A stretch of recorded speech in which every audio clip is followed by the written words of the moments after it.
കണ്ണി ചോരില്ലാത്ത വർത്താനി പറയണേ? നിന്റെ പെങ്ങൾക്ക് ഇങ്ങനെ ഒരു അവസ്ഥ വന്നെങ്കിലോ? എന്റെ പെങ്ങള് മത്തിക്കച്ചവടക്കാരുടെ ഒളിച്ചോടി പോയല്ലോ. ഉണ്ടെങ്കിൽ തന്നെ ഇങ്ങനെയൊക്കെ പറ്റത്തുള്ളൂ. നീ കൂടുതൽ സംസാരിക്കണ്ട. പവിത്രം പറഞ്ഞോളൂ ചെയ്താൽ മതി കേട്ടാ. എന്റെ കയ്യില് ഇപ്പൊ ഇത് മാത്രമേ ഉള്ളൂ.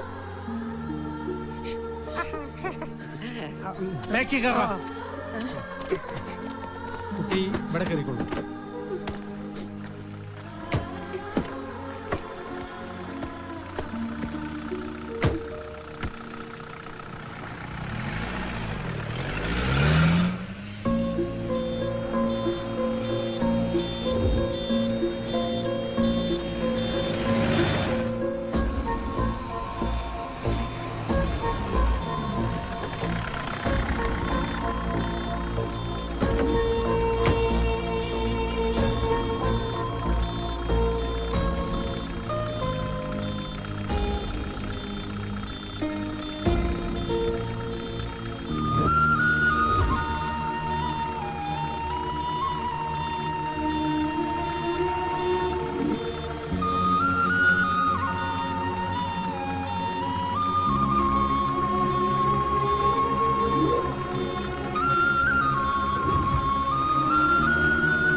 ഞാൻ എടുത്തില്ല, അതിനകത്തുണ്ട്. മനസ്സമായിട്ട് ഉറങ്ങാൻ സമ്മതിക്കില്ല. കഴുതാണ്.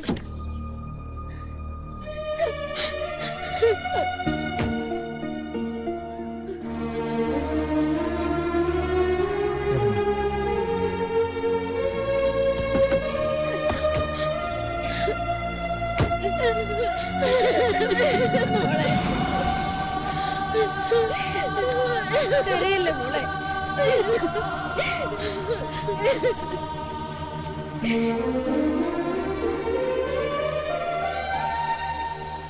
നല്ല സെറ്റപ്പ് ടീമാണ് കേട്ടാ.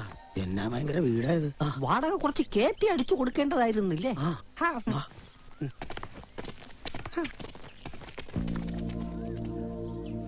എന്നുടെ ധർമ്മങ്ങളെ വർണ്ണിച്ചിടുന്നു കേൾക്ക. എന്നുടെ ധർമ്മത്തിനാൽ മാനവൻ ശ്രദ്ധയോടും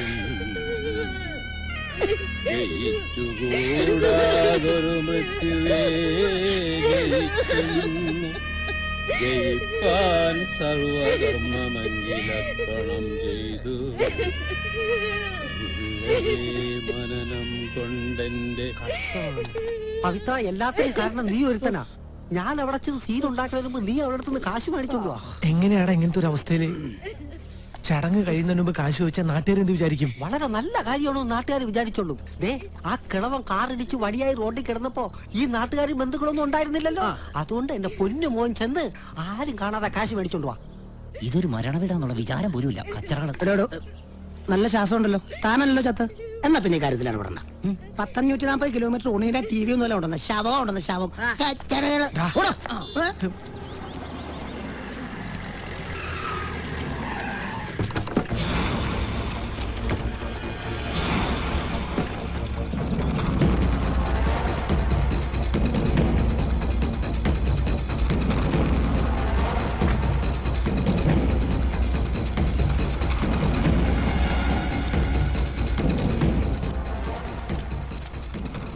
ഇയാളെന്തിനാ ഇങ്ങോട്ട് വന്നത്? എവിടെയും കുഴപ്പമുണ്ടാക്കാനാ ഇയാളുടെ വരവ്. ഇവിടെ ഇനി എന്താണോ കാണിക്കുന്നത്? ഇതിന്റെ വിധവന്മാരുടെ മൗനയാതെ. അപ്പൊ ഇവരെല്ലാവരും മരിച്ചവരാണടാ. ആ ശരിയാണ്. ഫ്രണ്ടിൽ പോണാളെ തൂങ്ങിച്ചത്താണ്. കഴുത്തി കൊടുക്കണ്ട.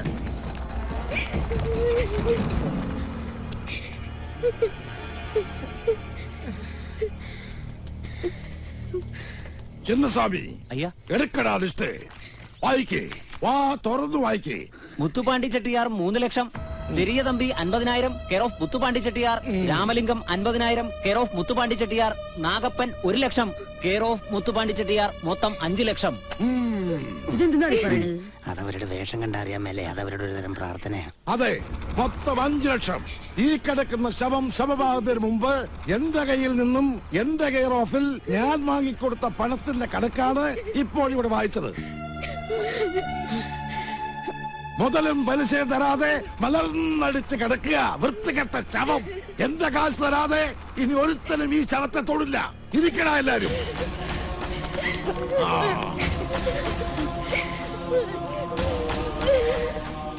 കരഞ്ഞത് കൊണ്ടൊന്നും ഒരു കാര്യമില്ല.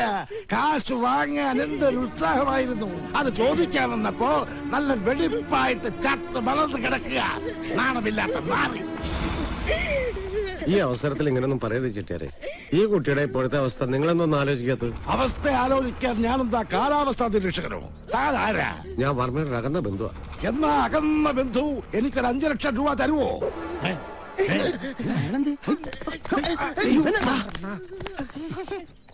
നീ ആരാ? നീ അകന്ന ബന്ധുവാണ്? ഞാൻ ബന്ധുവല്ല, പങ്കുവാ. എന്റെ ആംബുലൻസിലാ ഈ ബോഡി കൊണ്ടുവന്നത്. ആ വകയിൽ എനിക്കും കിട്ടാനുണ്ട് ഒരു 50,000 രൂപ. വീണ വായിച്ചതല്ല, വണ്ടി ഓടിച്ചതാ. എന്നെ കൂടെ നിങ്ങളെ കൂടെ ചേർക്കണം. ഇവൻ എന്തൊക്കെയാ പറയണേ? അതാ എനിക്കും മനസ്സിലാവാത്ത. കുറഞ്ഞത് 1 ലക്ഷം ചോദിക്കായിരുന്നല്ലേ? നിങ്ങൾ ഇങ്ങനെ തുടങ്ങിയ മറ്റ് ചടങ്ങുകൾ ചെയ്യാൻ ബുദ്ധിമുട്ടാവണം. അതിനാണല്ലോ ഇങ്ങനെ ഇരുത്തിയിരിക്കുന്നത്. ദൈവത്തെ ഓർത്ത് നിങ്ങൾ ഇവിടുന്ന് ഒഴിഞ്ഞു തരണം. അധിക നേരം ഇങ്ങനെ വെക്കുന്നത് പോലെ ശരിയല്ല. ഞങ്ങൾക്കും താല്പര്യമില്ല അധിക നേരം ഇവിടെ നിൽക്കാൻ. ചടങ്ങിന് വേണ്ടി ഈ ബോഡി ഇപ്പൊ വിട്ടുതന്നാൽ കുറച്ചു നേരം കഴിയുമ്പോൾ അത് ചാരമാകും. ചാരത്തിനോട് ചോദിക്കാൻ ഒക്കോ എന്റെ കാശ്. ഇപ്പോഴാണെങ്കിൽ ഈ ബോഡി എങ്കിലും ഇവിടെ ഉണ്ടല്ലോ.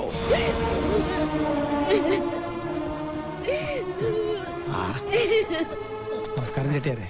ഞാൻ പവിത്രൻ. ചങ്ങമ്പുഴ പവിത്രൻ എന്ന് പറയും. ചങ്ങമ്പുഴ രമണൻ എന്ന് കേട്ടിട്ടുണ്ട്. നീ രമണന്റെ അനിയനാ? ഇവന്റെ ആംബുലൻസിൽ ഞങ്ങളൊക്കെ കൂടിയ ബോഡി ഇവിടെ എത്തിച്ചത്. നമ്മളൊക്കെ മനുഷ്യരല്ല ചെട്ടിയാരെ. മരിച്ചുപോയി ഇദ്ദേഹം കാശ് വാങ്ങിച്ചിട്ടുണ്ടെന്ന് കരുതി ഈ കുട്ടിയോട് ഈ ശരീരത്തിനോട് നിങ്ങൾ ഇപ്പൊ കാണിക്കുന്നത് മര്യാദക്കേടാ. ചടങ്ങിന് തടസ്സം നിൽക്കാതെ സഹകരിക്കുക. അതിനുശേഷം ഈ കുട്ടിയായിട്ട് സംസാരിച്ച് നമുക്ക് എന്തിനും പരിഹാരം കണ്ടെത്താലോ. നീ ആളെ കൊള്ളാമല്ലോ. പ്രശ്നങ്ങൾ തീർക്കാൻ നീ ഇവരുടെ കാമുകനോ അതോ ഭർത്താവോ? 5 ലക്ഷം രൂപ കിട്ടാതെ ഒരു സന്ധി സംഭാഷണത്തിനും എന്നെ കിട്ടൂല.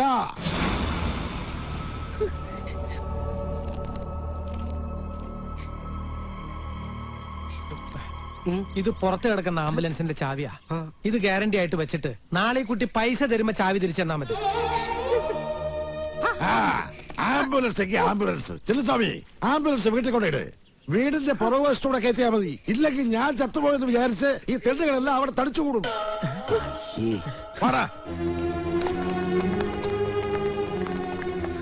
പവിത്ര, നാളത്തെ ഒരു ദിവസത്തെ കാര്യമുള്ളൂ. നീ സമാധാനായിട്ടിരിക്കേ. പൊന്ന ആ വണ്ടിയിൽ ബാഗൊക്കെ എടുത്തു വെച്ചോ. മോൻ ഇപ്പൊ കാണിച്ചത് വലിയൊരു കാര്യ. ഈ കുട്ടിക്കാണെങ്കിൽ ചോദിക്കാനും പറയാനൊന്നും ആരുമില്ല. പിന്നെ ബന്ധുക്കളാണെന്ന് പറഞ്ഞു നിൽക്കുന്നവര് ഒന്നിനും കൊള്ളാത്തവരാ. മോന് നല്ലതേ വരൂ.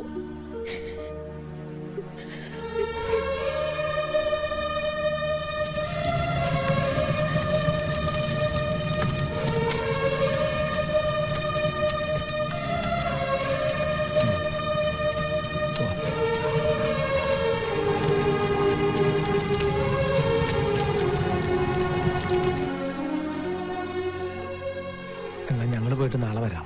ഈ രാത്രിയിൽ ഇനി എവിടെ പോവാനാ? അതും പരിചയമില്ലാത്ത സ്ഥലം. നിങ്ങൾക്ക് ഇവിടെ കഴിയാം. ഇവിടെയാണെങ്കിൽ ധാരാളം മുറികളും ഉണ്ട്. അത് വേണ്ട. വേണ്ടെന്ന്. ഞങ്ങൾ ഇവിടെ എവിടെ ലോഡ്ജിൽ താമസിച്ചോളാം. ഇവിടെ എങ്ങാനും കിടന്നു ഉറങ്ങായിരുന്നു.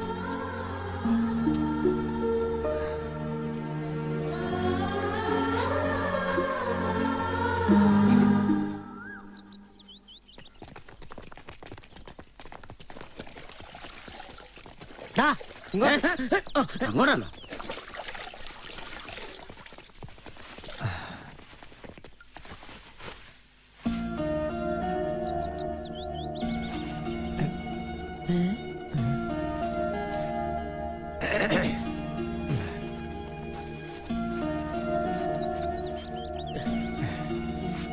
എന്തിത്? വെള്ളം കുളിപ്പിച്ചേനെ. അല്ല എന്നാ ഞാൻ ഇങ്ങ് മാറ്.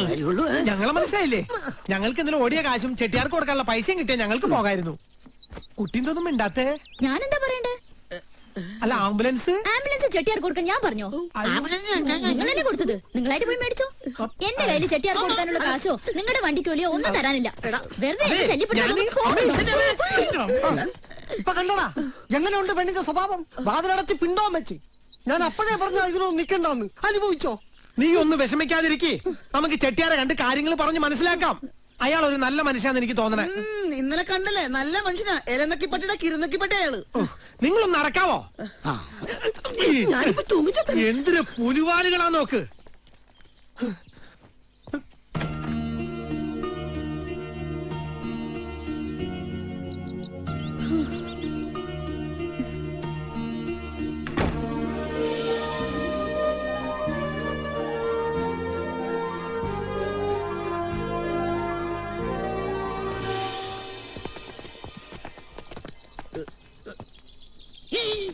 എന്റെ വണ്ടി എത്ര വൃത്തികെട്ട ശവം ചുമന്നവനാ.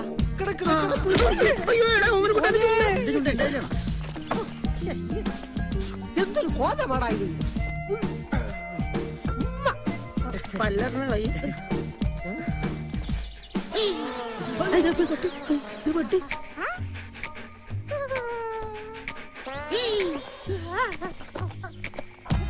പട്ടിയെ പിടിച്ചോടാ.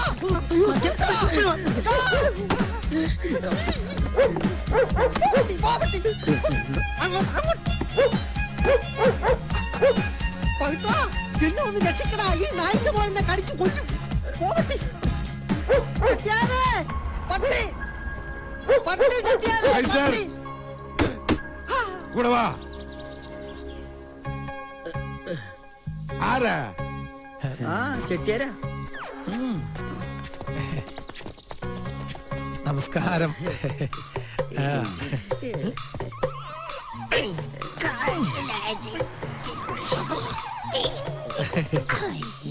ചെട്ടിയാരേ, അവള് ഞങ്ങളെ ചതിച്ചു. അവളുടെ കയ്യിൽ കാശൊന്നുമില്ല. എല്ലാം അവളുടെ ഒരു അടവായിരുന്നു. ആംബുലൻസിന്റെ താക്കോല് തന്ന വണ്ടി ഞങ്ങൾക്ക് കൊണ്ടുപോയിരുന്നു. ആംബുലൻസോ? ആരാ നിങ്ങളൊക്കെ? എന്താ വേണ്ടത്? ചെട്ടിയാരെ, ഇത് ഞാനാ. എന്റെ ആംബുലൻസായി കിടക്കുന്നേ. നിന്റെ ആംബുലൻസോ? നിന്റെ ആംബുലൻസ് ആണെങ്കിൽ നിന്റെ വീട്ടിലല്ലേ കിടക്കേണ്ടത്. എന്റെ വീട്ടിൽ കിടക്കുമ്പോ എന്റെ ആംബുലൻസാ. അല്ല, ശരിക്കും നിങ്ങളൊക്കെ ആരാ?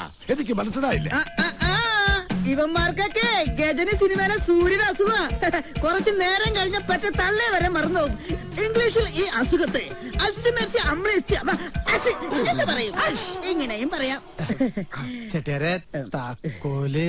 താക്കോല്? ഇന്നലെ നിങ്ങൾ താക്കോല് തരുമ്പോ ഞാൻ നിങ്ങളോട് ഒരു കാര്യം പറഞ്ഞിരുന്നു. 5 ലക്ഷം രൂപ അത് കൊണ്ടുവന്നിട്ടില്ലല്ലോ. അപ്പോ നിന്ന് വെയില് കൊള്ളാതെ മക്കള് പോയി വേഗം ചെന്ന് 5 ലക്ഷം രൂപ ഉണ്ടാക്കിക്കൊണ്ടുവാ. എടാ മണ്ടന്മാരെ, അവിടെ കൈ 10 പൈസ ഇല്ലെന്ന് എനിക്കറിയാമായിരുന്നു. അതുകൊണ്ടല്ലേ ഇന്നലെ ആംബുലൻസ് വന്നപ്പോ ഞാൻ അതുകൊണ്ട് ഇങ്ങോട്ട് പോകുന്നത്. ഒന്ന് കൊടുത്തു വിട്. ഇനി ഇവിടെ ഒന്ന് മോകിയാൽ എന്റെ കൈസലിന് കുറയ്ക്കാനും കടിച്ച് കീറാനും അറിയാം. മാത്രമല്ല ഇവന്മാർക്ക് കൊന്നു കുഴിച്ചു മൂടാനും അറിയാം. കൈസറെ കൊണ്ട് കടിപ്പിച്ച് അവർക്ക് തിന്നാണ്ട് കൊടുക്കും.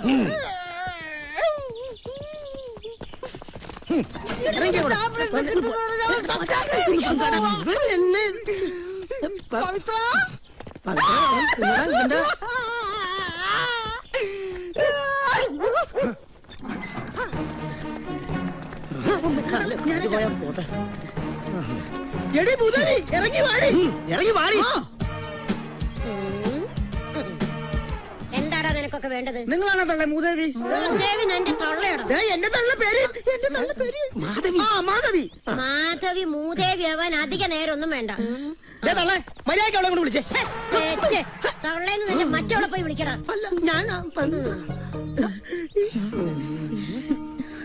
നിങ്ങൾക്ക് എന്താ വേണ്ടേ? എന്റെ കൂട്ടുകാർക്കും കൂടി എന്നെ വെറുപ്പായി. മര്യാദക്ക് നാട്ടിലെ പ്രശ്നങ്ങൾ പരിഹരിച്ച് നടന്ന ഞാനാ. എന്നാ പിന്നെ അത് തന്നെ ചെയ്ത് നടന്നാ പോരെ?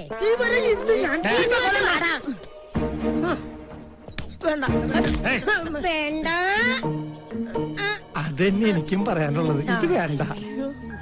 എന്തിനാണ് നീ വന്ന് എന്റെ മുമ്പിൽ തന്നെ ചാടിയത്?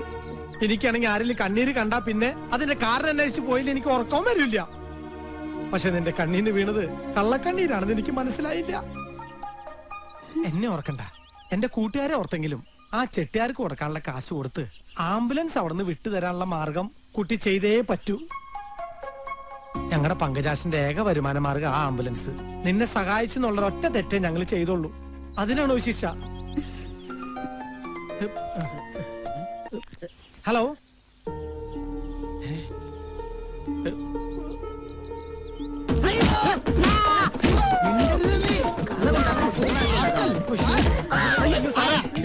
ഞാനാ പങ്ക. ഇപ്പോഴാണോ? അയ്യോ അതല്ല, ഞാൻ ഈ പങ്കുവിന്റെ ഫ്രണ്ട്. ഞാനെന്താ വേണം? അല്ലേ പിടിച്ചാത്തരണോ? അയ്യോ അത് വേണ്ട. മുക്കുമണ്ടം വിൽക്കാൻ ശ്രമിച്ചാണ് അവരെ പിടിച്ചിരിക്കുന്നത്. അവള് പിന്നെ നമ്മളെ ചതിച്ചടാ. അവള് തന്ന വള സ്വർണ്ണം അല്ലായിരുന്നു. ഇവരെ പിടിച്ച്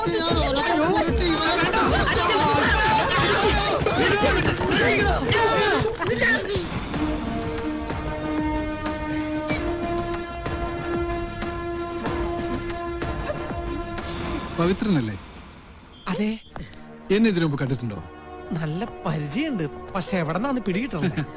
6 മാസം മുമ്പ് എന്റെ നാട്ടിലൊരു പ്രശ്നമുണ്ടായപ്പോ അത് പരിഹരിക്കാൻ വന്നവരുടെ കൂട്ടത്തിൽ പവിത്രനുണ്ടായിരുന്നു. അന്ന് പവിത്രന്റെ ബുദ്ധിപരമായ ചില നീക്കങ്ങളായിരുന്നു പ്രശ്നം പരിഹരിക്കാൻ സഹായമായത്. അന്ന് നിങ്ങളുടെ കൂട്ടത്തിൽ ഞാനും ഉണ്ടായിരുന്നു. സോമൻ സാറല്ലേ? എന്താ ഇവിടെ? ഇതെന്റെ കൂട്ടുകാരൻ പങ്കജാഷിന്റെ ഒരു പ്രശ്നമാണ്. ഇതെന്താ പ്രശ്നം? ഇത് പ്രശ്നം പരിഹരിക്കാൻ നോക്കിയതാ. ഞാനാ സാറേ PC 425 പ്രഷർ കൂടിയത്, അതാ പ്രശ്നമായത്. സാറ് ഇവരോട് പറയും എന്നെ പിടിച്ചൊന്ന് നേരെ നിർത്താൻ. എന്തിനാ കൊച്ചെ സ്വർണ്ണമാന്ന് പറഞ്ഞ് മുക്കുമണ്ടം തന്നത്? ഇപ്പൊ അത്യാവശ്യത്തിനുള്ള മുക്കാൻ പോലും എനിക്ക് പറ്റുന്നില്ല. സ്വർണ്ണമാണെന്ന് ഞാൻ പറഞ്ഞിട്ടില്ല. അന്നത്തെ അവസ്ഥയിൽ കാര്യം നടക്കാൻ വേണ്ടിയാ ഞാൻ വള ഓടി തന്നത്, അല്ലാതെ ആരെയും പറ്റിക്കാനല്ല. അതുകൊണ്ട് പോയി വിൽക്കുമെന്ന് ഞാൻ കരുതിയില്ല. ചാവാ റേഷനറി വാങ്ങാൻ പോലും കാശില്ലാത്ത അവസ്ഥയിലാ ഞങ്ങള്. വണ്ടിക്കൂലിയും കിട്ടിയില്ല, വണ്ടിയും പോയി. ചെലവിന് കാശാവുമല്ലോ എന്ന് കരുതിയാണ് ഈ കടും കൈ ചെയ്തത്. പങ്കന്റെ ടൈം നല്ല ബെസ്റ്റ് ടൈമാണ്. ആണോടാ? പിന്നെ പോലീസുകാർ സ്റ്റേഷനിൽ കൊണ്ടുപോയി കാര്യങ്ങളൊക്കെ അങ്ങോട്ട് ഭംഗിയായിട്ട് അങ്ങോട്ട് നടത്തി തന്നെ. അതുകൊണ്ട് ഞങ്ങൾ ഒരു കാര്യം തീരുമാനിച്ചു, ഇവിടെ തന്നെ കൂടിയാലോന്ന്. എടാ ഓമനക്കുട്ട, ഇത്രയും വിശാലമായ മുറികൾ ഈ വീട്ടിലുള്ളപ്പോ സൽസ്വഭാവികളായി നമ്മൾ മാത്രം താമസിക്കുന്നത് ശരിയാണോ? അയ്യോ നോ. പ്രത്യേകിച്ച് ഇത്രയും പ്രായപൂർത്തിയായ പെണ്ണ് മാത്രം താമസിക്കുന്ന വീട്ടില്. അയ്യോ നോ. അതും ഈ ചട്ടത്തള്ള മാത്രമുള്ള വീട്ടില്. അതുകൊണ്ട് ഓമനക്കുട്ട, നീ തിരിഞ്ഞു നോക്കിയാൽ നിന്നെ കണ്ണിറുക്കി കാണിക്കുന്ന നിന്റെ സകല ബന്ധുക്കളെ നീ വിളിച്ചോടാ. അപ്പോഴേ ഇങ്ങോട്ട് മാറിക്കടാ. തൂത്തുക്കുടിയിൽ കാളവണ്ടി കയറി കുടിയിലോട്ട് കാലം നെട്ടിയിരിക്കുന്ന എന്റെ മുത്തുശ്ശീനെ ആര് നോക്കും? നീ അതിനും വിളിച്ചോടാ. അപ്പൊ നിന്റെ വീട്ടിൽ നിന്ന് ആരും വിളിക്കുന്നില്ല? ഈ ചെറ്റ പരിപാടിക്ക് നിന്റെ ബന്ധുക്കളും വീട്ടുകാരും തന്നെയാ നല്ലത്. ഒരു കാര്യം പറഞ്ഞപ്പോ ചൂടാവണ്ട, അവനൊരു സത്യം പറഞ്ഞു എന്നുള്ളൂ. എന്നാ എല്ലാരും പോയി വീട്ടിൽ പറഞ്ഞേക്ക് നാളെ ഒരു പിക്നിക്കിന് പോകാൻ തയ്യാറായിക്കൊള്ളാൻ. തൃപ്പൂണിത്തുറ പാലസും മലമ്പുഴ യേശിയും ഒരുമിച്ച് ഒരു സ്ഥലത്ത് കാണാനുള്ള ഭാഗ്യം അവർക്കുണ്ടാവട്ടെ. അപ്പൊ ഞങ്ങൾ റൂമിലേക്ക് പോയിട്ടോ. കാര്യങ്ങളൊക്കെ പറഞ്ഞെങ്കിലും മക്കളൊക്കെ അവിടെ ജോലി ചെയ്തെന്ന് പറഞ്ഞില്ല. എവിടെയാ? എവിടെയാന്ന് വാറൊന്ന് പറയാളെ. തൂത്തുക്കുടി, തൃശ്ശൂര്, തൃപ്പൂണിത്തറ 3 മക്കളും അവിടെയാണ്. പിന്നെ ഇനിയൊരു പേര് താങ്ങാനുള്ള ഇട എന്റെ തട്ടിനില്ലേ? നിങ്ങളുടെ മക്കളൊക്കെ എന്റെ മക്കളാ. ആ ചെരിഞ്ഞ് തന്നെ അവിടെയാണ്. ഇങ്ങനത്തെ തലൊക്കെ ഉണ്ട്. അയ്യോ ഇതെന്ത് പറ്റി? തൂത്തുക്കുടിയിലേക്കുള്ള വഴി ചോദിച്ചു. ഞാനൊന്ന് മാറിയിട്ട് വരട്ടെ. തൂത്തുക്കുടിയിലേക്കുള്ള വഴി ചോദിക്കേ? പവിത്ര, ആ ആരോ കാണാൻ വന്നിരിക്കുന്നു. ഇനി അരിയിടേണ്ടി വരുമോ? ഉണ്ണാൻ വന്നതല്ല. ആരാന്നാ പറഞ്ഞേ? ഈശ്വരനാ പറഞ്ഞത്. ഈശ്വരനോ? ഈശ്വരനെ സാധാരണ നമ്മൾ അങ്ങട് അന്വേഷിച്ചല്ലേ പോവാറ്. ഇപ്പൊ ഈശ്വരൻ ഇങ്ങോട്ട് വന്നു തുടങ്ങിയോ? കുട്ടി ഇതേ ഈശ്വരൻ വന്നിരിക്കണു, പോയി അനുഗ്രഹം പേടിച്ചോളൂ. ആരാ നിങ്ങൾ? ആരാ? നിന്റെ മരിച്ചുപോയ തന്തയുടെ കൂട്ടുകാരനാ ഈശ്വരവർമ്മ. അയാൾ എന്റെ കയ്യിൽ നിന്ന് കുറച്ച് കാശ് മേടിച്ചിട്ടുണ്ടായിരുന്നു, ഒരു 1.5 ലക്ഷം രൂപ. പലിശ തരാമെന്നും പറഞ്ഞ എന്റെ കയ്യിൽ നിന്ന് വാങ്ങിച്ചത്. പലിശയും മുതലും തരാതെ ഇത്രയും പെട്ടെന്ന് മുകളിലിട്ട് കെട്ടിയെടുക്കുന്ന ആരെങ്കിലും വിചാരിച്ചോ? എനിക്ക് നിങ്ങളെ അറിയില്ല. അച്ഛൻ കാശ് വാങ്ങിയിട്ടുണ്ടെങ്കിൽ അച്ഛൻ ജീവിച്ചിരിക്കുമ്പോ വന്ന് വാങ്ങണായിരുന്നു, അല്ലാതെ. ഓരും പട്ടോളെ, എനിക്ക് എന്റെ മുതലും പലിശയും കിട്ടാതെ ഞാൻ ഇവിടുന്ന് പോലടി. പോവണ്ട, ഇവിടെ കയറി താമസിച്ചോ. ഇതുപോലെ കുറെ പേര് ഇതിനകത്തുണ്ട്, അവരോട് കുടിക്കോ.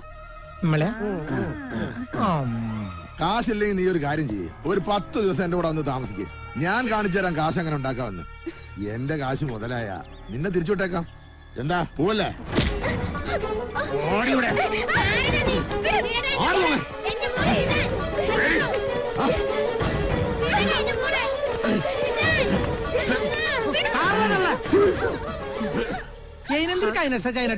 എന്തൊരു കഷ്ടമായിട്ടാ കാണിക്കണേ. ചൈനട്ടി പോയിനൊരുക്കി തരങ്ങളൊക്കെ പെയിനോളോടെ കാണിക്കണേ. പെണ്ണുങ്ങളോടാ കാണിക്കണത്. ചൈനട്ടി കൈനയൊന്ന് വീണട്ടെ. നീ ആരടാ? ഇവളുടെ കെട്ടിയോനോ അതോ ഇവളെ വെച്ചോണ്ടിരിക്കും? അതൊക്കെ ചേട്ടന്റെ ഇഷ്ടാണ്, എന്റെ ഇഷ്ടം. അയ്യോ സാരല്ലടാ. ഈനിവൻ അയിനാള് ശൈനരി അയിനല്ലാന്നാണ് തോന്നുന്നത്. ഇവനാള് ശരിയല്ലെന്നാ തോന്നണേന്ന്. നീ ഓയിനുള്ളത് കൊണ്ട് ഓയിനോണം പോലെ പെയിനർമാരുടെ പൈനവിത്ര. നീ ഉള്ളത് കൊണ്ട് ഓണം പോലെ പെരുമാറടാ പവിത്ര. ഇതിനിപ്പോ എന്തൊരു പരിഹാരം സുഷ്മേച്ചിയെ? ഇതിന് പരിഹാരം നല്ല നാടന്തല്ല. ഇനി ഇതുപോലൊരു തല്ലുവൻ വാങ്ങാനും പാടില്ല, ഈ കിട്ടുന്ന തൊട്ടുവൻ മറക്കാനും പാടില്ല. വീട് തേടി വന്ന തല്ലുള്ളിയെ കൈവിടരുതെന്നാണ് ദൈവം പറഞ്ഞേക്കുന്നത്. സുഷ്മേച്ചന്റെ അടി കണ്ടോ? ഇല്ല. ഇപ്പൊ കാണിച്ചു തരാം.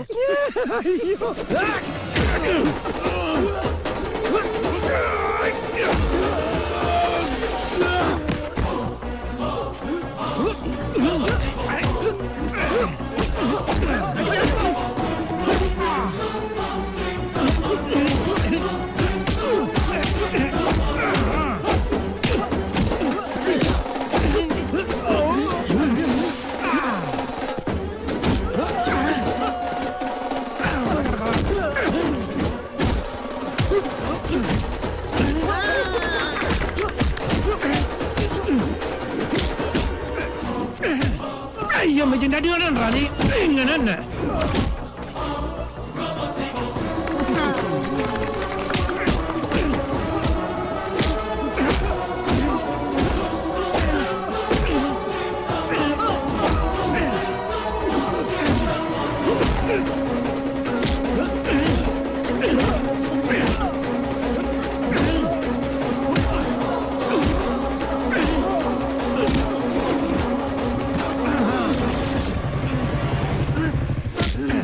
വർമ്മേ, ആ സുഖം വണ്ടി കയറി ഉണ്ടാവില്ലട്ടാ.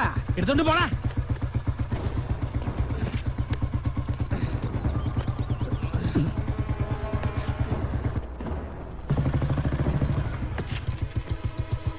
എല്ലാം അവസാനിച്ചെന്ന് കരുതണ്ട കേട്ടോടി. നിന്റെ കല്യാണം കഴിഞ്ഞന്ന് രാത്രി തന്നെ നിന്റെ തന്ത കാശ് തരാമെന്ന് പറഞ്ഞതാ. കല്യാണം കഴിഞ്ഞു, അയാളുടെ 16 അടിത്തരം കഴിഞ്ഞു. കാശുമില്ല, തല്ല് ബാക്കി. വച്ചിട്ടുണ്ടടി നിനക്ക്.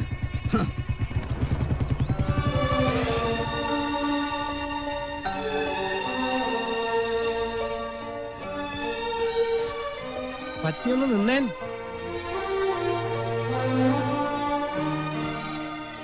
ഇനി ഇതുപോലെ എത്ര പേരെ തല്ലണ്ടി വരും?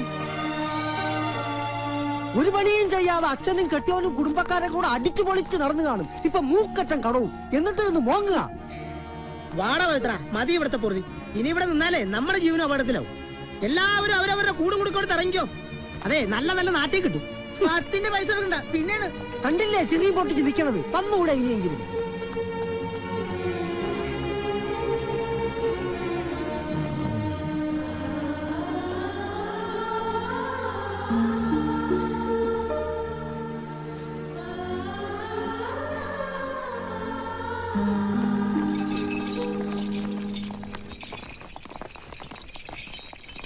അല്ല പവിത്ര, ഞാൻ അപ്പോഴത്തെ ഒരു മൂഡിൽ അങ്ങനെയൊക്കെ പറഞ്ഞെങ്കിലും നമുക്ക് അങ്ങനെ അങ്ങ് പോവാൻ പറ്റുമോ? നമ്മുടെ ആംബുലൻസ് ചെട്ടിയാരെ കയ്യിലല്ലേ? അതും പറഞ്ഞു ഇവിടെ നിന്നാലേ നമ്മുടെ ശവം ഈ ആംബുലൻസ് കയറ്റി അങ്ങോട്ട് കൊണ്ടുവരും. ഇന്ന് അവൻ ഒറ്റയ്ക്ക് വന്ന്, നാളെ അവൻ എത്ര പേരായിട്ട് വരുന്നത് ദൈവത്തിനറിയാം. നീ എന്താണ് ഒന്നും മിണ്ടായിരിക്കുന്നത്? ഇത്രയും പേര് വീടും കൂടി വിട്ട് ഇറങ്ങിയിട്ട് നാളെ കുറയായി. ആ കുട്ടിയുടെ മനസ്സിൽ എന്തൊക്കെയോ പ്രശ്നങ്ങളുണ്ട്. ഉണ്ട്. നിങ്ങൾ ഈ പോലീസിന്റെ സ്വഭാവം എടുക്കാതെ ആ കുട്ടിക്കുള്ള പ്രശ്നം എന്താണെന്ന് ചോദിച്ചു മനസ്സിലാക്കുക. എന്നിട്ട് പോരെ ഈ കൂടും കുടുക്കൊക്കെ എടുക്കല്.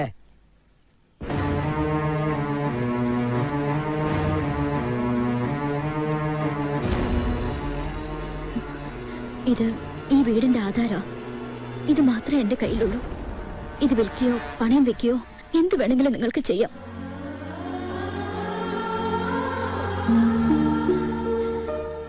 നിങ്ങൾക്ക് തരാനുള്ള കാശ് എടുത്തിട്ട് ബാക്കി എനിക്ക് തന്നാ മതി. ഇനി കാശ് ചോദിച്ചു വരുന്നവര് എന്റെ മാനത്തിന് വില പറയരുത്. മരിച്ചുപോയ എന്റെ അച്ഛന്റെ ആത്മാവിനെ ശപിക്കുകയും ചെയ്യരുത്. നിങ്ങൾ എല്ലാവരും ഉണ്ടായിരുന്ന ഈ ചുരുങ്ങിയ ദിവസങ്ങൾ എന്റെ ജീവിതത്തില് ഏറ്റവും സന്തോഷം നിറഞ്ഞതായിരുന്നു. എന്റെ നശിച്ച ജന്മം ഈശ്വരന് തിരിച്ചു കൊടുക്കാൻ ഒരുങ്ങിയതാ ഞാൻ. പിന്നെ നിങ്ങൾ വിചാരിക്കും പോലെ എന്റെ അച്ഛനും ഭർത്താവും ദുഷ്ടന്മാരായിരുന്നില്ല.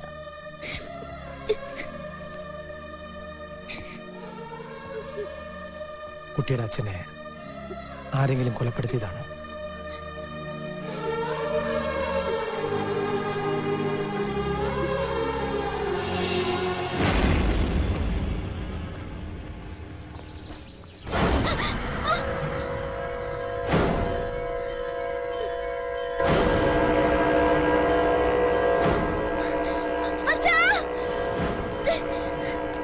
എന്താ പോലെ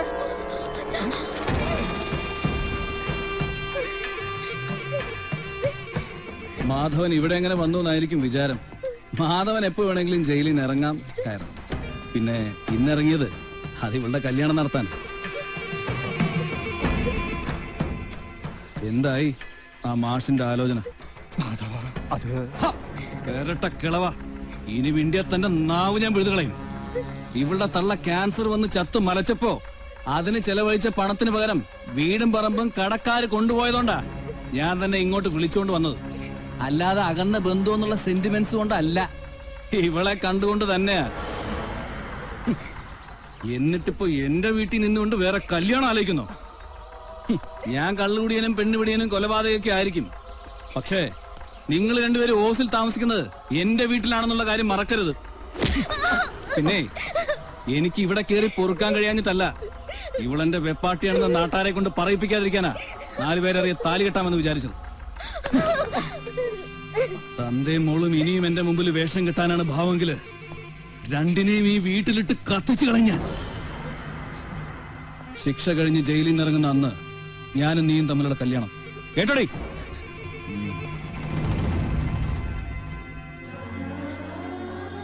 അയാളുടെ ശല്യം അവസാനിപ്പിക്കാനും ആ വീട് ഒഴിഞ്ഞു കൊടുക്കാനും വേണ്ടി അച്ഛൻ കണ്ട പോംവഴി എന്റെ ജീവിതം വെച്ചായിരുന്നു.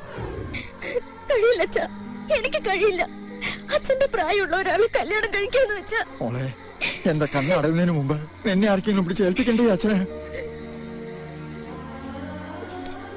അച്ഛൻ നിന്നെ നിർബന്ധിക്കുന്നില്ല. ഇതിനു മുമ്പ് എത്ര നല്ല ആലോചനകൾ വന്നതാ. ചൊവ്വാദോഷമുള്ള കുട്ടിയാണെന്നും പറഞ്ഞ് അതെല്ലാം മുടക്കിയില്ലേ ആ ദുഷ്ടൻ. ഇതിപ്പോ നിന്റെയും നമ്മുടെ കുടുംബത്തിന്റെയും ഭാഗ്യമായിട്ടാ ഞാൻ കരുതണേ. ഇത്തിരി പ്രായക്കൂടുതലുണ്ടെന്നല്ലാതെ വേറെ എന്താ ഇപ്പൊ അദ്ദേഹത്തിനൊരു കുറവ്? നമ്മൾ ഈ കല്യാണത്തിന് സമ്മതിച്ചാൽ നമ്മുടെ കുടുംബം രക്ഷപ്പെടും. അവന്റെ കയ്യിൽ നിന്ന് എന്റെ മോളെ രക്ഷിക്കാൻ അച്ഛൻ ഇതല്ലാതെ വേറെ മാർഗമില്ല മോളെ. ഇനിയൊക്കെ നിന്റെ ഇഷ്ടം പോലെ.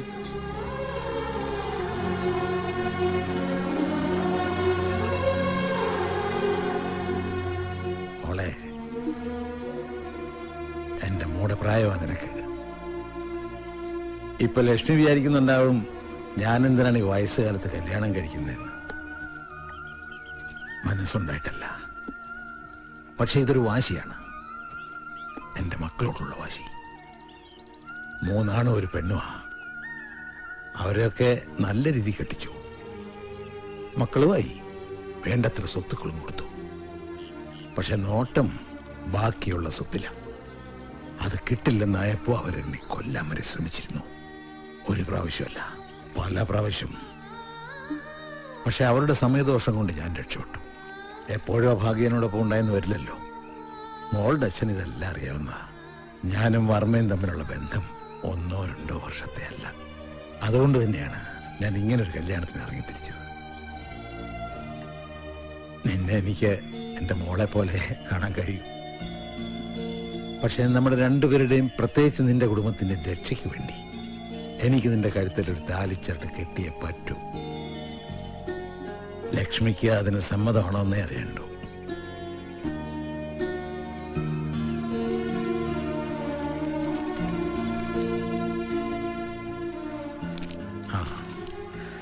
ഇത് 10 വർഷം മുമ്പ് ഞാൻ വാങ്ങിയ വീടിന്റെ സ്ഥലത്തിന്റെ ആധാരമാണ്. ഇന്നു മുതൽ ഇത് ലക്ഷ്മിയുടെ പേരിലാക്കിയിരിക്കുക. ഇത് പാലത്തറയിൽ എൻ്റെ പേരിലുള്ള കൊപ്ര ഫാക്ടറി ആധാരമാണ്. ഇത് നിങ്ങളുടെ രണ്ടുപേരുടെയും പേരിലാക്കിയിരിക്കുക.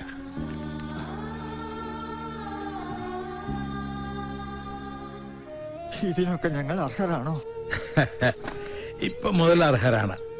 നിയമപ്രകാരം ഞാൻ താലി കെട്ടിയ പെണ്ണാണ് ലക്ഷ്മി.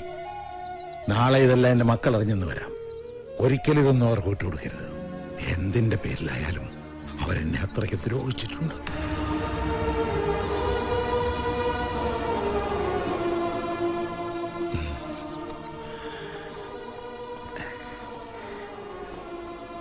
ലക്ഷ്മി, നിന്നെ സ്നേഹിക്കുന്ന, നിന്നെ മനസ്സിലാക്കാൻ കഴിയുന്ന ഒരാളെ കണ്ടെത്തിക്കോളൂ. ദൈവം എനിക്ക് ആയുസ് നീട്ടിത്തരികയാണെങ്കിൽ നിങ്ങളുടെ കല്യാണം ഞാൻ നടത്തിത്തരും. പിന്നെ ഇതെല്ലാം രഹസ്യമായിരിക്കണം. നമ്മളായിട്ട് ആരോടോ ഒന്നും പറയാനിരിക്കണം. ശരി, അപ്പോ ആരട്ടെ.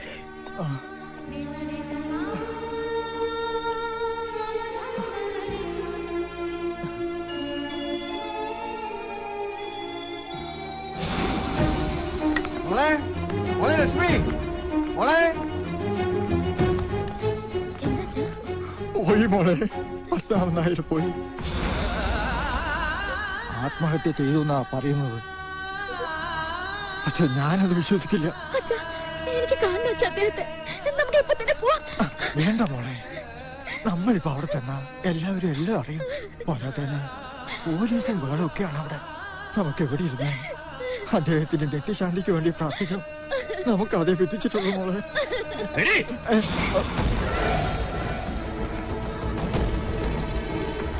പണക്കാരായ വയസ്സന്മാരെ വലവീശി പിടിച്ച് അവരെ ഭീഷണിപ്പെടുത്തും ചതിച്ചും അവരെ കൊണ്ട് കല്യാണം കഴിപ്പിച്ച് സ്വത്ത് തട്ടിയെടുക്കുന്ന ഒരു യക്ഷിയുണ്ടെന്ന് അറിഞ്ഞു. ഒന്ന് കാണാമെന്നതാ. പത്മനാഭൻ നായരെ നീ അറിയും, ഞങ്ങളുടെ അച്ഛനാ. അദ്ദേഹമേ ഇന്നലെ രാത്രി ആത്മഹത്യ ചെയ്തു. അതിന് ഉത്തരവാദി നീ എന്നറിയണേ. ഞങ്ങൾ വൈകിടി. നീ വിചാരിക്കുന്ന പോലെ ഒരു റാണിയായി വാഴാൻ ഞങ്ങൾ ജീവിച്ചിരിക്കുമ്പോ അത് നടക്കില്ലടി. അച്ഛന്റെ സ്വത്തിന്റെ ഒരു തരി പോലും നിനക്ക് കിട്ടില്ല. പത്മനാഭൻ നായരുടെ മക്കളായ ഞങ്ങളൊക്കെ ജീവിച്ചിരിക്കുമ്പോ ഒരു നായിന്റെ മോൾക്കും സ്വത്തിന്റെ അവകാശം പറഞ്ഞ് വരാൻ കഴിയില്ല. ഞങ്ങൾക്ക് ഇങ്ങനെ വർത്താനം പറയാൻ മാത്രമല്ല, അനുസരിച്ചില്ലെങ്കിൽ നിരത്താനറിയാം.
ലക്ഷ്മി പേടിക്കണ്ട, ഞാൻ നിന്നെ ഒന്ന് കാണാൻ വന്നതാ.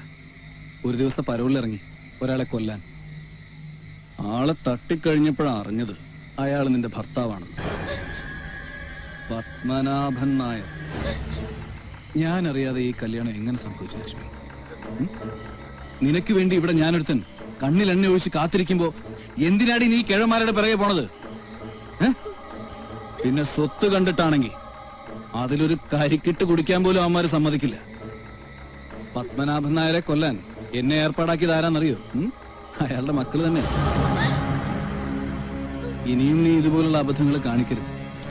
ഒരു തവണ കൂടി ഞാൻ ഒരു ദിവസത്തെ പരോളിലിറങ്ങും.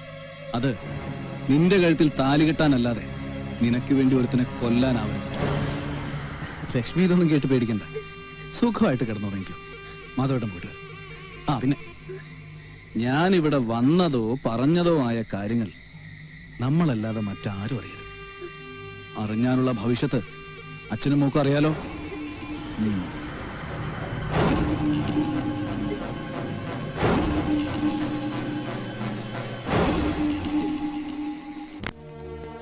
അന്നത്തെ ദിവസത്തിന് ശേഷം അച്ഛൻ മാനസികമായി ആകെ തളർന്നു.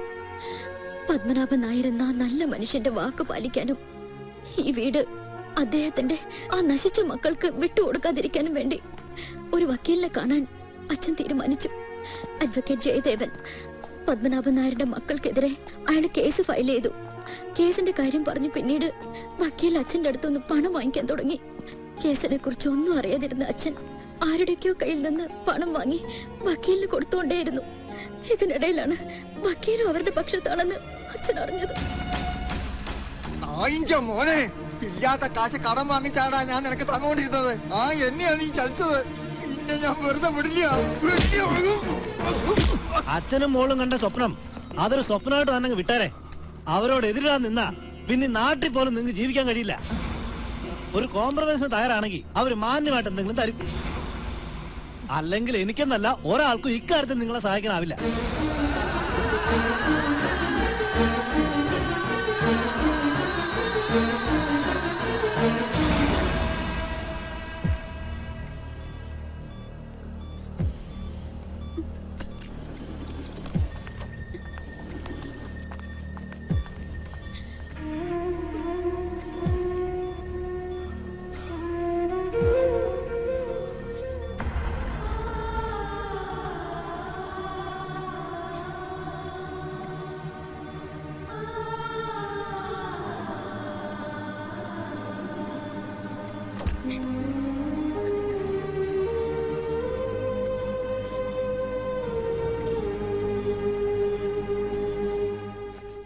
സത്യമാണോ നീ പറയുന്നത്?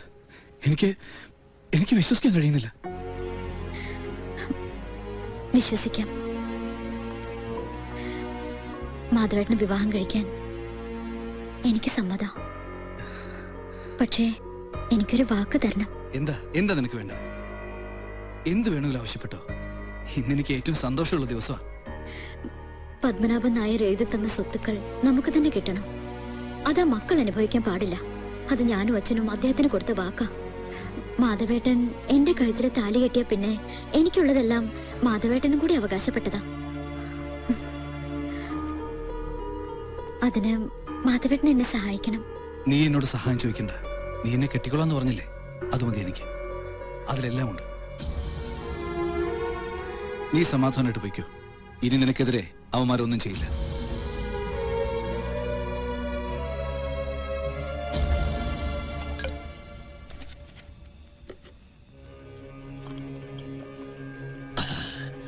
പാല് കൊടുത്ത കൈക്ക് തന്നെ കൊത്തി ആ നായിന്റെ മോൻ. ഈ സമയത്ത് അവന്റെ മനസ്സ് മാറാൻ കാരണം എന്തായിരിക്കും? പെണ്ണ് അല്ലെങ്കിൽ പണം? ഏയ്, അങ്ങനെ ഒരു പെണ്ണ് വന്ന് പറഞ്ഞാൽ വീഴുന്നവനല്ല മാധവൻ. അവരെ എനിക്ക് കുറെ കാലമായിട്ട് അറിയാം. പെണ്ണ് തന്നെ കാരണം. നിങ്ങൾ ഉദ്ദേശിക്കുന്ന പോലെ വഴി കൂടി പോകുന്ന പെണ്ണല്ല. അവൻ ഇഷ്ടപ്പെടുന്ന പെണ്ണിന് വേണ്ടി തന്നെയാ നിങ്ങളെ അവൻ ചതിച്ചത്. അതേതടി പെണ്ണ്? ലക്ഷ്മി. ലക്ഷ്മി? മാധവൻ ലക്ഷ്മി അല്ലാതെ വേറൊരു പെണ്ണിനെ കെട്ടില്ലാന്നും പറഞ്ഞ് വാശി പിടിച്ച് നടക്കാൻ തുടങ്ങിയിട്ട് കാലം കുറയായി. മാധവനെ കല്യാണം കഴിക്കാന്ന് പറഞ്ഞത് തന്നെ അവളുടെ ബുദ്ധിയാ. ഈ സമയത്ത് അവനെ കൂടെ നിർത്തിയാൽ നമുക്കെതിരെ ഉപയോഗിക്കാൻ പറ്റിയ ഏറ്റവും നല്ല ആയുധമാണ് മാധവനെന്ന് അവക്കറിയാം. പെണ്ണുരുമ്പെട്ടാലെന്ന് കേട്ടിട്ടുണ്ട്. ദാ ഇപ്പൊ കണ്ടു.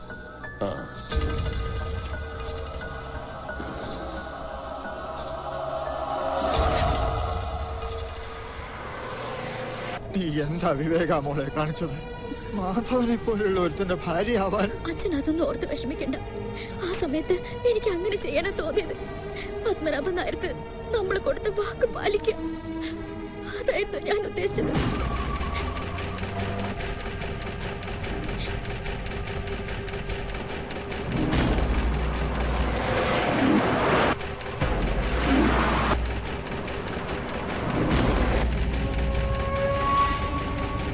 നമ്മളെ ആരോ കുറെ നേരമായിട്ട് ഫോളോ ചെയ്യുന്നു.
ആ ആക്സിഡന്റിൽ ഞാനും കൂടി അങ്ങ് തീർന്നിരുന്നെങ്കിൽ ഒന്നും അറിയാനും കാണാനും നിൽക്കണ്ടായിരുന്നു. പക്ഷെ ദൈവം അവിടെ എന്നെ കൈവിട്ടു.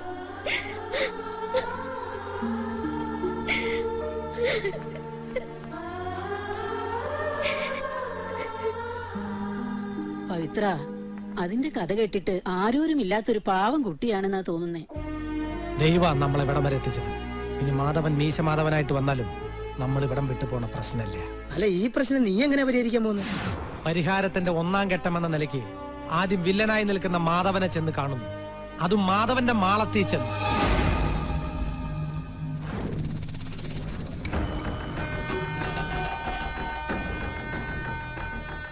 ഒരു ഇൻട്രൊഡക്ഷന്റെ ആവശ്യമില്ലെന്ന് മാധവന്റെ ഈ മുഖഭാവം കണ്ടപ്പോ തന്നെ മനസ്സിലായി. പിന്നെ ഈ വരവ്, അത് ലക്ഷ്മിയുടെ കണ്ണിലെ കരടായി നിൽക്കുന്ന ഈ വില്ലൻ ഒന്ന് കാണാൻ വേണ്ടി തന്നെയാ. ഞാൻ വിചാരിച്ച പോലെയല്ല, ആള് സ്മാർട്ടാട്ടാ.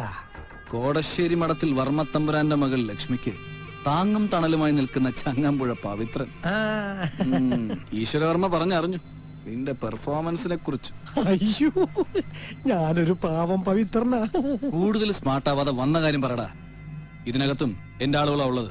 നിന്റെ ശിക്ഷ കഴിഞ്ഞ് നീ നാളിറങ്ങുമെന്നും ലക്ഷ്മിയുടെ കഴുത്തിൽ താലി കെട്ടുമെന്നും പാണൻ പാടി നടക്കുന്ന പോലെ നിന്റെ കൂട്ടാളികൾ പറഞ്ഞു നടക്കുന്ന ഞാൻ കേട്ടു. കേട്ടറി വെച്ച് പറയാ, ഒരു പെൺകുട്ടിയുടെ ജീവിതം എന്ന് പറയുന്നത് വിവാഹ, അതും ആ പെൺകുട്ടിയുടെ പൂർണ്ണ സമ്മതത്തോടു കൂടി. നിന്റെ ഭീഷണി കൊണ്ടും അതിന്റെ കുടുംബത്തെ ഓർത്തും അന്നാ വിവാഹം കഴിക്കാൻ സമ്മതിച്ചു കാണും. നീ ഇവിടെ നിറങ്ങിയ നേരെ വരണത് ലക്ഷ്മിയുടെ വീട്ടിലേക്കാന്ന് എനിക്കറിയാം. അവിടെ വെച്ച് നമ്മൾ തമ്മിൽ ഒരു കശപിശയാവും. അത് നാട്ടുകാർക്ക് പറഞ്ഞിരിക്കാൻ ഒരു സംഗതിയാവും. ആ സംഗതിയിൽ എന്തുണ്ടാവാ? ഒരു പെൺകുട്ടിയുടെ ജീവിതം ഇല്ലാണ്ടാവും. അതുകൊണ്ട് ലക്ഷ്മിയുടെ കഴുത്തിൽ താലി കെട്ടാന്നുള്ള മോഹം അങ്ങ് മാറ്റിവെച്ചേക്കാം. ഇത് പറയുന്നത് ഞാനാ, ചങ്ങമ്പുഴ പവിത്രൻ. ഒന്ന് നിന്നെ. ഈ മാധവന്റെ ഞരമ്പിൽ രക്തം ഓടുന്നുണ്ടെങ്കിൽ നാളെ ലക്ഷ്മിയുടെ കഴുത്തിൽ ഞാൻ താലി കെട്ടും. അതും ഞാൻ വിചാരിച്ച മുഹൂർത്തത്തിൽ തന്നെ. ഇനിയും നിന്റെ മുമ്പില് മണിക്കൂറുകൾ ബാക്കിയുണ്ട്. തടയാമെങ്കിൽ തടയടാ ചങ്ങമ്പുഴ പവിത്ര.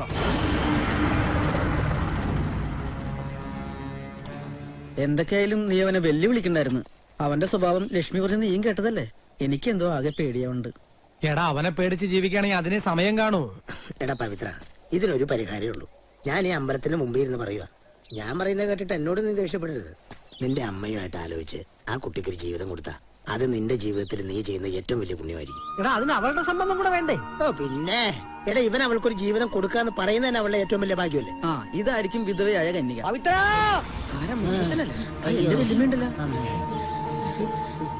മോനെ പൗത്ര, എന്താ എന്റെ പൊന്നു മോനെ, ഞങ്ങളെയൊക്കെ തല്ലി ചതച്ച് ആ നാടി തള്ളയെ തല്ലി ബോധം കെടുത്തി ലക്ഷ്മിയെ കുറെ ആൾക്കാർ പിടിച്ചോണ്ട് പോയി മോനെ. ആര്? ഏതോ മാധവന്റെ ആൾക്കാരാണെന്ന് ലക്ഷ്മി പറയുന്നുണ്ടായിരുന്നു.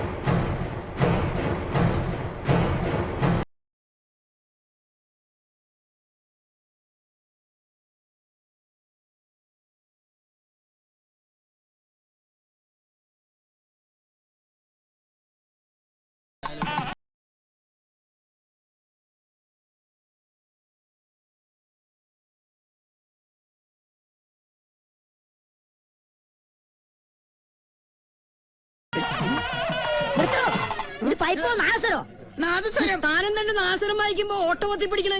ചേട്ടാ, ഓട്ട പൊത്തിയാലേ സ്വരം. താനെന്തിനാണോ ഇതിന് ഓട്ടിട്ടത്?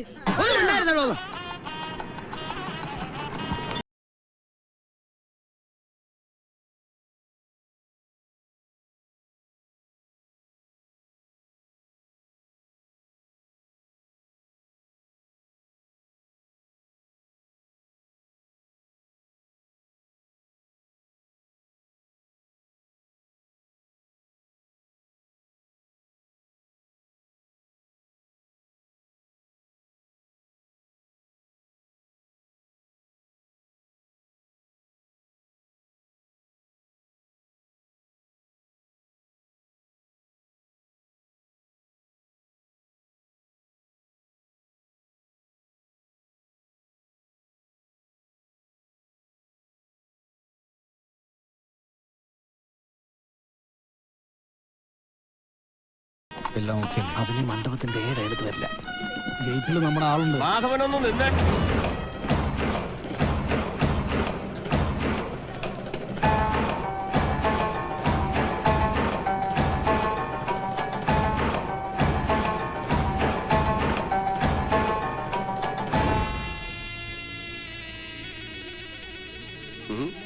നീ വിളിച്ചില്ലേലും ഈ കല്യാണത്തിന് പങ്കെടുക്കേണ്ടത് ഞങ്ങളുടെ ഒരു ആവശ്യമല്ലേ മാധവ, അല്ലേ? നീ അവളെ കെട്ടിയ കൊല്ലിയ എന്ത് പിണ്ണാക്ക് വേണമെങ്കിലും ചെയ്തോ. അതിനു മുമ്പ് ഈ പത്രത്തില് ലക്ഷ്മിയുടെ 1-2 ഒപ്പ് വേണമായിരുന്നു. അത് നമുക്ക് രണ്ടുപേർക്കും ഗുണമുള്ള കാര്യമാണെന്ന് കൂട്ടിക്കോ. ഞാൻ പറഞ്ഞതിന്റെ ഗുട്ടൻസ് പിടികിട്ടിയല്ലോ അല്ലേ? പിടിച്ചേ. ആ ബൊക്കെയൊക്കെ ഞാൻ പിടിച്ചോളാം. പേന ചെല്.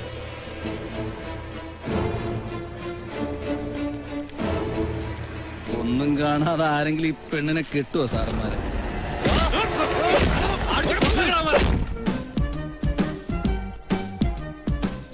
ഇന്നത്തോടുകൂടി പഞ്ചായത്തിലെ പുകയില് അവസാനിക്കും. ഓ 2 അടിക്കാനിട്ടാണെന്ന് തോന്നുന്നു. കയ്യും കാലും ഭയങ്കര വിറവലി. ഇവിടെ ഇരിപ്പുണ്ടായിരുന്നു. ഞാൻ പറഞ്ഞ കാര്യം എന്താ? എല്ലാം റെഡിയായി. ഞാൻ പറഞ്ഞ കാര്യം എന്തായി? ഹാപ്പി ആയില്ലേ? ഇനി ബാക്കിയുള്ളവന്മാർക്ക് പണി കൊടുക്കാം. വിവാഹം പറഞ്ഞ സമയത്ത് നടത്തും. അതാ മാധവൻ. എല്ലാരും ഒരു സീറ്റ് വലിച്ച്. ഞാനിത് ചോദിക്കാനിരിക്കുന്നു. ഞാനിത് തരാൻ വേണ്ടി വരുമായിരുന്നു. ആവശ്യത്തിന് വലിച്ചേട്ടാ. വെറുതെ പൊളിച്ച് തള്ളിക്കോ. ഭക്തജനങ്ങളുടെ ശ്രദ്ധയ്ക്ക് വെടിക്കെട്ട് ഏതാനും നിമിഷത്തിനുള്ളിൽ ആരംഭിക്കുന്നതാണ്.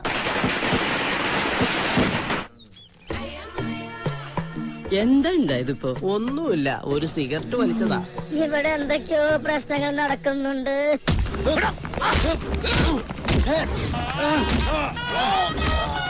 ഈ പൗത്രനെ അവിടെ പോയി കിടക്കുക. ലക്ഷ്മിയെ കാണാനില്ലല്ലോ. ലക്ഷ്മിയെ തട്ടിക്കൊണ്ടുപോയല്ലോ, പൗത്രനെ തട്ടിക്കൊണ്ടുപോയി കാണോ? ആ പവിത്രനെ ഇവിടെ കാണാൻ കണ്ടായിരുന്നോ?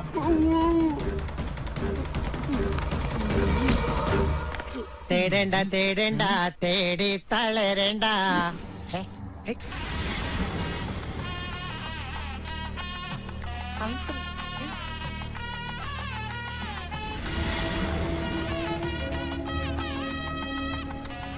അവളെ കൊണ്ടുപോവാ.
ഒട്ടനാ കെട്ടി വേണം.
വൃത്തികെട്ട പോലീസ്.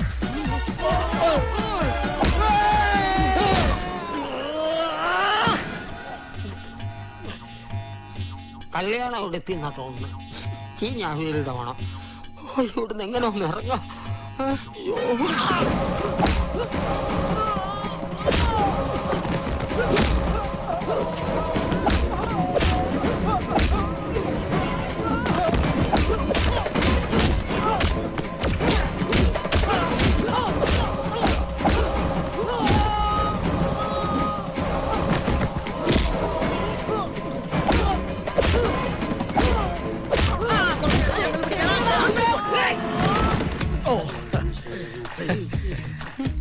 ആരാ പറന്നുപോയത്? അതൊരു വരനാ. ഇനി വരുവോ? പോയ പോക്കണ്ടിട്ട് വരാൻ വഴിയില്ല. ആരെന്തിവിടെ? ഇവിടെ അടുത്ത് ഞങ്ങൾ പോലീസുകാരുടെ ഒരു കുടുംബമേള നടക്കുന്നുണ്ട്. എനിക്ക് കുടുംബമില്ലാത്തോണ്ട് ഞാനിവിടെ നിന്നോണ്ട് വലിയ കാര്യമില്ല. അപ്പോഴാ ഇവിടെ ഒരു മേള നടക്കുന്നു എന്ന് അറിഞ്ഞേക്കാം. അതുകൊണ്ട് ഇങ്ങോട്ടേക്ക് പോന്നു. നാട്ടിൽ ചെന്ന് ആദ്യം പരിഗണിക്കുന്നത് ചെങ്ങമ്പുഴ ഭാനുമതിയുടെയും ഗുണശേഖരൻ സാറിന്റെ പ്രശ്ന. ഓ, അതിന് വേണ്ടെന്ന്. അതെന്താ? ഈ ഗുണശേഖരന്റെ ഗുണമെല്ലാം ഈ ഓഡിറ്റോറിയത്തിൽ ഒരു തൂണ് കൊണ്ടുപോയി പവിത്ര. തൂണും ചാരി നിന്നവൻ പെണ്ണ് കൊണ്ടുപോയി എന്ന് കേട്ടിട്ടുണ്ട്. ഇവിടെ പെണ്ണ് കാത്ത് നിന്നവന്റെ തൂണ് കൊണ്ടുപോകുന്നത് ആദ്യമായിട്ടാണ്. ഇനിയിപ്പൊ എല്ലാ കാര്യത്തിനും ഒരു പരിഹാരമായി. ഇനി ഞങ്ങളുടെ രണ്ടുപേരുടെ കാര്യത്തിന് ഞങ്ങളുടെ പരിഹാരം പവിത്രന് ഒരു പരിഹാരം ഉണ്ടാക്കി തരണം. പോലീസ്, നിങ്ങളുടെ പ്രശ്നത്തിന് ഞാൻ പരിഹാരം കാണാം. എന്താ നിങ്ങളുടെ പ്രശ്നം? എനിക്ക് ഇവിടെ ഇഷ്ടമാണ്. എനിക്ക് ഭയങ്കര ഇഷ്ടം. എനിക്ക് നിനക്കോ? എനിക്ക് ഇവരെ രണ്ടുപേരെ ഇഷ്ടമല്ല. എനിക്ക് ഇവിടെ ഇഷ്ടം. അതെങ്ങനെ ശരിയാവും? ഇത് നിയമവിരുദ്ധമാണ്. ഒരിക്കലും ശരിയാവില്ല. അതൊക്കെ ഞാൻ ശരിയാക്കി തരാം സാറേ. ഞാൻ പെണ്ണൊന്നുമില്ല. എന്റെ പേര് ശ്യാമെന്ന. ഞാനും ഇവളും തമ്മിൽ വർഷങ്ങളായിട്ട് പ്രേമത്തിലാ സാറേ. ഇവളെ കെട്ടാൻ വേണ്ടിയിട്ടാണ് എല്ലാം കിട്ടിയത്. ആണോ വച്ചേ? അപ്പൊ നിങ്ങളുടെ കാര്യം ഓക്കെ. 1 മിനിറ്റ്. ഇത് പോയ സ്ഥിതിക്ക് ഇത് കയ്യിലിരിക്കട്ടെ. അപ്പൊ നിങ്ങളുടെ കാര്യം ഓക്കെ. ആംബുലൻസ് അവിടെ.